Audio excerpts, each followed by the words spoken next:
Esta é a história do dia da Rádio Observador. Como o Irão está a usar os atletas para calar protestos.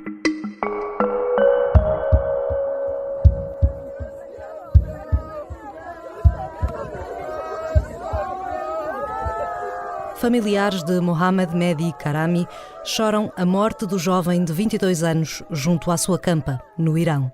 Karami era campeão nacional de karaté e foi enforcado no passado fim de semana por alegados crimes contra a segurança nacional.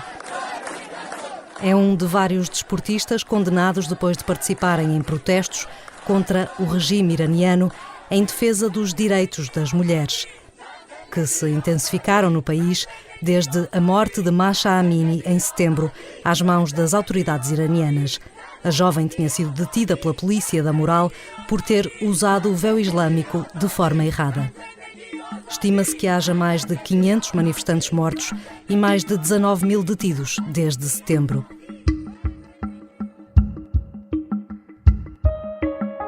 O Irão quer fazer dos atletas um exemplo para calar os protestos.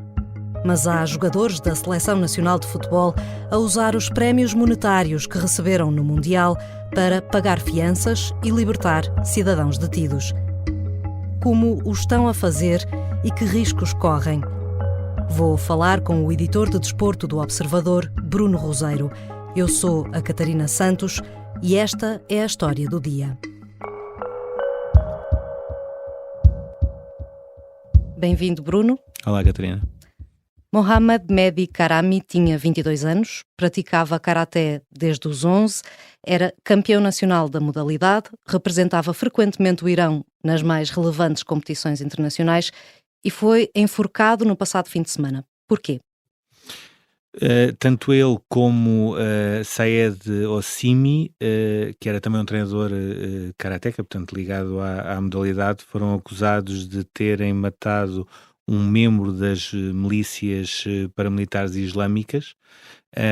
Foi um julgamento que durou uma semana, foi um julgamento que a Amnistia Internacional, desde o início, sempre catalogou como um não julgamento, ou seja, porque no fundo era uma acusação que já estava feita e que o julgamento foi uma espécie de teatro montado. A própria família foi apelando das mais variadas maneiras a todas as entidades, tendo em conta que ele foi torturado na prisão. Aliás, quando ele é detido, ele é deixado à porta de um tribunal porque essas mesmas forças paramilitares consideravam que ele já estava morto depois de ter sido atingido várias vezes e por várias pessoas. Depois perceberam que ele estava vivo, levaram-no para a prisão, e a família acusava não só a questão das torturas, mas também o não acesso a um advogado. Portanto, tudo isto misturado mostra que o julgamento foi quase um teatro para poder haver esse enforcamento.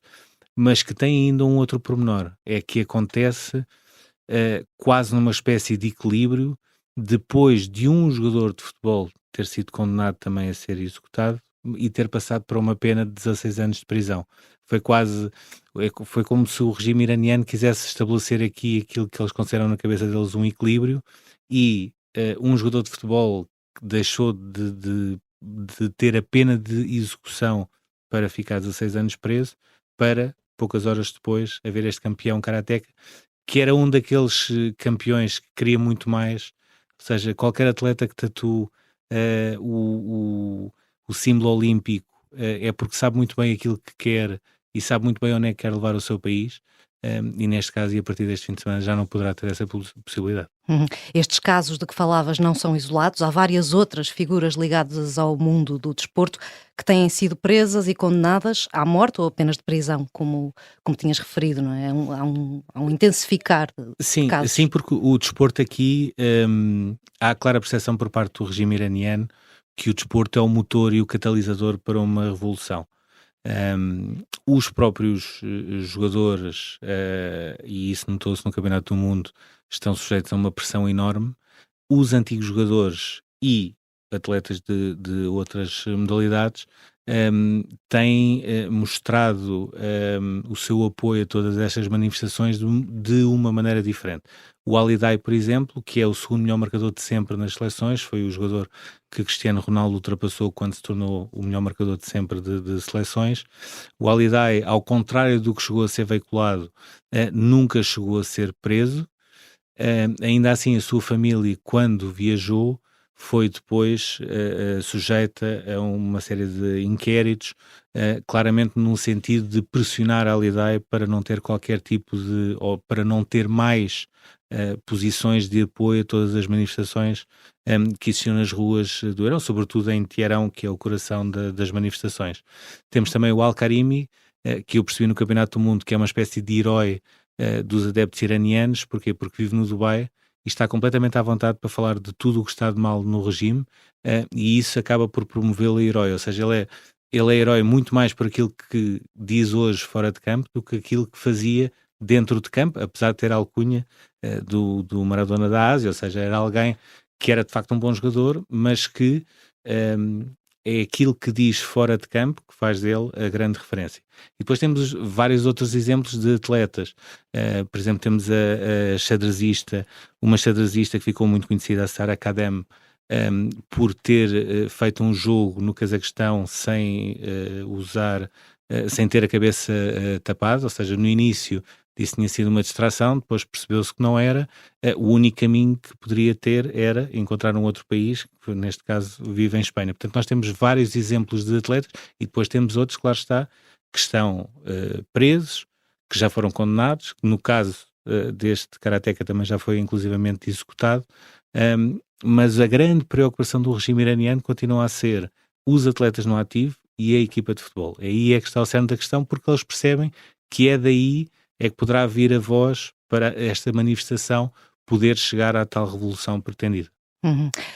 E fará de facto toda a diferença estar no país ou regressar ao país, ou como falavas de casos de atletas que vivem noutros países e portanto não enfrentarão. É muito mais fácil. E depois há aqui uma outra questão, e daí o Campeonato do Mundo ter sido, claramente o Irão para mim é a história do Campeonato do Mundo, por mais que possamos falar de uma série de histórias que antes e durante o Campeonato do Mundo, porque aquilo que se passou naqueles 2 andares do hotel Al Rayyan, onde estava hospedado o Irão, sobretudo antes do primeiro jogo, o jogo de Inglaterra, é qualquer coisa de loucos. Ou seja, ainda hoje os jogadores iranianos, quando falam do Campeonato do Mundo, nunca falam da prestação, do facto de mais uma vez terem ficado a um golo de uma passagem inédita à próxima fase. Aquilo que falam é especificamente aqueles dias. E porquê?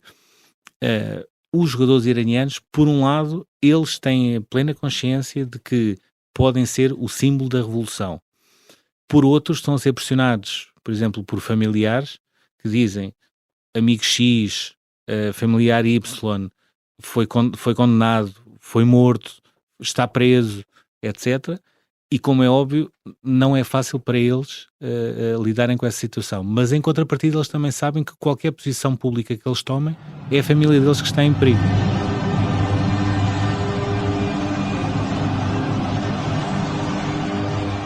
Esse primeiro jogo com a Inglaterra, aliás, foi muito simbólico pelo que aconteceu logo mesmo antes do jogo começar, com os jogadores a não cantarem o hino, a manterem-se silenciosos. Essas imagens não foram passadas na televisão estatal iraniana, e foi interpretado como uma forma de protesto, mas houve uma grande pressão sobre os jogadores durante o campeonato. Havia quem os acusasse nas redes por se terem reunido com o presidente antes da partida para o Mundial, tudo isso de estarem coniventes com o regime. O que é que tu testemunhaste no local sobre esta pressão que foi feita sobre os atletas? Aquilo que se passou, salvo erro, setembro ou outubro, ou seja, na última concentração antes do Campeonato do Mundo, foi uma reunião até às 5 da manhã de todos os jogadores iranianos para discutir uma só posição, que é: nós somos contra tudo aquilo que se está a passar no Irão.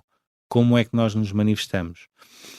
E para chegar a um entendimento de que os jogadores nas redes sociais só poderiam falar quando estivessem nos clubes e não enquanto estivessem a representar a seleção, estamos a falar de uma reunião de horas e horas e horas que foi madrugada a fio. Portanto, para se perceber, ou seja, todos eles sabem e têm noção daquilo que querem e daquilo que é preciso fazer. A questão é os caminhos para lá chegar.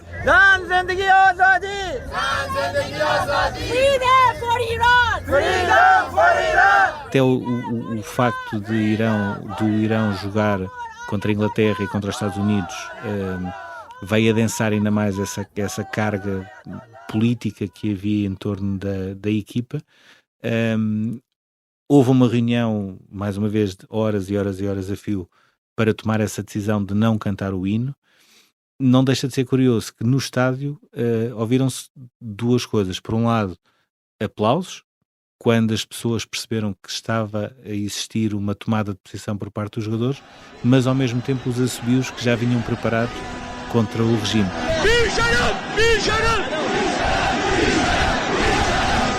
E tudo aquilo, é muito complicado falar-se de futebol e numa parte desportiva quando claramente a política esteve sempre à frente de toda esta campanha do Irão. Nos outros jogos eles cantaram o hino, mas ainda assim não deixou, lá está que houve uma pressão enorme do regime depois de ter acontecido isso no jogo com a Inglaterra de não cantarem o hino, mas houve sempre outras formas de manifestar o apoio para com as manifestações e com aquilo que se estava a passar no país. O próprio regime do Qatar também fez questão, e o próprio regime iraniano fez questão de perceber o que é que se passou no primeiro jogo e a partir daí abafar ou tentar abafar tudo aquilo que aconteceu depois nos jogos seguintes. Foste vendo essa intensidade do controlo a acontecer. Sim. Há uma coisa que me recordo bem, no primeiro jogo, alguns adeptos iranianos por isso simplesmente não quiseram falar. Vi um outro que estava a falar para uma cadeia inglesa, salvo errar, à BBC, que a certa altura interrompeu a entrevista a dizer: mas nós estamos aqui por causa de um jogo de futebol ou estamos aqui por uma questão política? Portanto, as próprias pessoas muitas vezes tinham este tipo de reação. Agora, eu conseguia falar muito à vontade sobre a parte desportiva, ou seja, os jogos em si, o Campeonato do Mundo, sobre Carlos Queiroz, sobre Taremi, por ser também um jogador mais próximo a Portugal, e sobre aquilo que se passava no Irão e a importância que o desempenho da equipa de futebol poderia ter em relação a uma perspectiva internacional daquilo que se passava no Irão.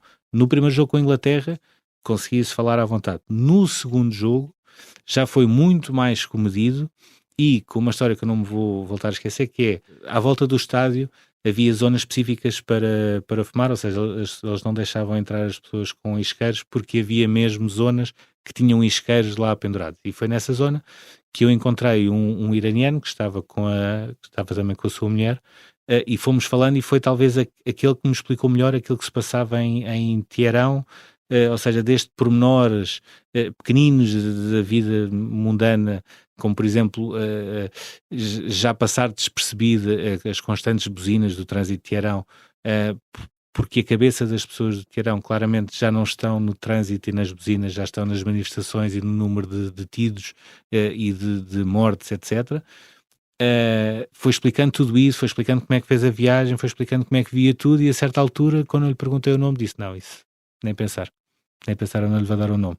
E eu perguntei-lhe: mas não haverá problema, não será assim tão fácil de identificar? Ele: não, nós temos esta conversa aqui, mas eu sei que nesta altura o próprio regime já pôs aqui algumas pessoas também a vigiar quem é que fala, quem é que não fala, o que é que diz e o que é que não diz. E isso notou-se não só fora do estádio, ou seja, os próprios iranianos tinham essa percepção de que o regime já tinha infiltrados à volta do estádio, como dentro do estádio, as manifestações de apoio a Mahsa Amini, mulheres que levavam a camisola com o nome dela nas costas, os cartazes Woman, Life, Freedom, que ficou como o grande slogan das adeptas, sobretudo das adeptas iranianas. Tudo isso passou a ser revisto de uma maneira que não teve nada a ver com aquilo que se passou no primeiro jogo, ou seja, qualquer cartaz era proibido, qualquer camisola era proibida, houve adeptos convidados, entre aspas, a sair do estádio exatamente por terem essas camisolas.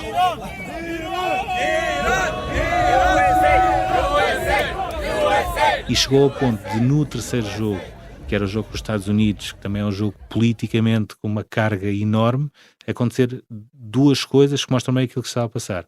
Primeira, vi mulheres que, como sabiam que não ia entrar, os cartazes não entravam, as camisolas não passavam e elas podiam ser expulsas, começaram a escrever na mão os slogans e o nome de Mahsa Amini porque sabiam que era a única maneira que tinham, era entrar no estádio com escrito na mão, ir atrás da baliza e perceber que os fotógrafos internacionais estavam exatamente a olhar para elas e iam à procura dessa imagem. E uma segunda, que é os jogadores norte-americanos acabar o jogo e agarrarem-se aos jogadores iranianos. Ou seja, aí a parte política e a parte de tensão que sempre houve entre Estados Unidos e Irão caiu, porque eles sabiam contra quem é que eles estavam a jogar e sabiam que eram jogadores que estavam sob uma pressão enorme, tinham tido um desgaste enorme desde que tinham chegado ao Qatar e que muito provavelmente vão continuar a ter esse desgaste. Essas duas imagens mostram bem aquilo que é hoje a equipa do Irão e também o espelho daquilo que se está a passar no Irão. E são esses mesmos jogadores que recentemente tomaram uma posição que torna bastante clara até onde estão dispostos a ir para estarem do lado destes protestos, que é usarem os prémios de jogo para libertar iranianos que estão detidos. Explica-nos o que se sabe já sobre isto. A primeira coisa foi tudo abafado no Irão, ou seja, no Irão é uma não notícia, é como se nada se tivesse passado. As notícias começaram a surgir primeiro na imprensa do Qatar e foi a partir daí que foram chegando também ao Irão. Dentro das dificuldades que existem, muitas vezes há dias onde os jornalistas do Irão não têm acesso à internet e é difícil comunicar com eles, mas foram começando a sair notícias de que os prémios que os jogadores do Irão tinham recebido da presença do Campeonato do Mundo estavam a ser utilizados para pagar fianças a alguns detidos que não tinham dinheiro para pagar essas mesmas fianças. Inclusivamente detidos que neste caso não eram acusados de ter matado alguém, e é bom recordar que não há uma única prova de que o campeão nacional de karaté iraniano, que sábado foi executado, tenha matado alguém, não há uma única prova. E aquilo que os jogadores iranianos fizeram discretamente foi tudo aquilo que são pessoas que foram detidas apenas porque são pessoas conhecidas, porque são pessoas que têm muitos seguidores nas redes sociais, porque são pessoas que muito provavelmente quando tivessem a oportunidade iriam sair do país, mas que têm um certo peso e que o regime iraniano percebia aqui pode haver um motor para aumentar ainda mais a cadência de manifestações para levar isto para uma revolução, esses prémios foram exatamente para essas pessoas. Há um exemplo prático de Payam Niazmand, que jogou no Portimonense, aliás o passe dele ainda pertence ao Portimonense, ele depois voltou para o Irão, para o Sepang, e só ele conseguiu libertar 20 pessoas, 2 mulheres e 18 homens, que estavam exatamente presos por, digamos, delitos de opinião, que é uma dos motivos que tem levado a tanta gente presa, delitos de opinião, e portanto há pelo menos 20 pessoas que já foram libertadas, e houve muitas mais por parte dos jogadores que mais uma vez fazem tudo no anonimato, porque têm lá família, porque têm lá amigos, porque têm lá conhecidos, e alguns deles porque já sabem que perderam amigos ou familiares no meio das manifestações. Pelo que leste, enquanto estiveste a acompanhar o campeonato do mundo no Qatar, e pelo que viste de tudo que nos contaste do comportamento até dos adeptos, parece-te que esta nova escalada de repressão do regime iraniano será eficaz a abafar a luta pelos direitos das mulheres e pelas liberdades no Irão? Continuo a achar que isto é um caminho que não tem marcha atrás. Acho que existe também um apoio internacional crescente perante a situação, ou seja, porque começamos a ver, já estamos a falar de quase 20 mil tiros, já estamos a falar de mais 500 mortes, já começam a ser números que finalmente começam a chamar a atenção verdadeiramente em termos internacionais a quem pode de facto fazer alguma coisa. O motor para esta revolução, que são claramente os desportistas, têm muita vontade de dar o sinal para, ainda não sabem como é que vão dar esse sinal.